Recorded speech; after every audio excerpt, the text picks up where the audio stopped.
তিনিচুকীয়াৰ পেঙেৰিত নিৰীহ শ্ৰমিকৰ ওপৰত হোৱা বৰ্বৰ আক্ৰমণৰ ঘটনাক গৰিহণা প্ৰদেশ কংগ্ৰেছৰ সাধাৰণ সম্পাদক তথা জ্যেষ্ঠ মুখপাত্ৰ ইমদাদ হুছেইনৰ এই আক্ৰমণত আঘাতপ্ৰাপ্ত লাহৰীঘাটৰ বৰখুলাকান্ধা গাঁৱৰ ছফিকুল ইছলামৰ ঘৰত আহি বুজ লয় স্বাস্থ্যৰ লগতে ঘটনাৰ জড়িত লোকক শীঘ্ৰে গ্ৰেপ্তাৰ কৰি উচিত শাস্তিৰ দাবী উত্থাপন কৰে ইমদাদ হুছেইনে। আমাৰ লাহৰীঘাটৰ মানুহ পেঙেৰিত যাব পাৰিব, পেঙেৰি মানুহ লাহৰীঘাট আহিব। ইয়াত কোনো চৰকাৰ, কোনো সংগঠন বা কোনো মানুহে বাধা প্ৰদান কৰিব নোৱাৰে।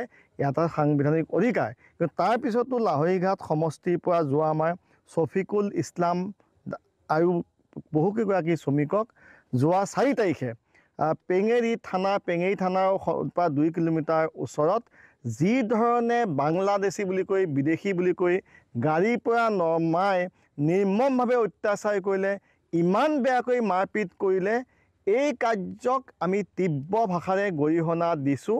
যিগৰাকী ব্যক্তি মাৰ্ঘেৰিটা অঞ্চলৰ বা তাৰ পেঙেৰি অঞ্চলৰ, আমি জানিব পৰা মতে নৱনীল বোলা ব্যক্তিগৰাকী হৈছে মাৰ্ঘেৰিটাৰ বিজেপি দলৰ বিধায়ক ভাস্কৰ শৰ্মাৰ অতি ঘনিষ্ঠ। এইজন এজন দালাল। এইজনে যি ধৰণে এই আমাৰ অঞ্চলৰ শ্ৰমিকসকলক, যিসকলে অসহায়, তেওঁলোকে পেটৰ তাৰণাত কামৰ বাবে ইটা ভাটাত কাম কৰিব গৈছিলে অৰুণাচল প্ৰদেশত, তেওঁলোকক বাংলাদেশী বুলি কৈ বিদেশী বুলি কৈ গাড়ীৰ পৰা নমাই নিৰ্মমভাৱে যিনো অত্যাচাৰ কৰিলে, এই কাৰ্যক কেতিয়াও আমি সহ্য নকৰোঁ।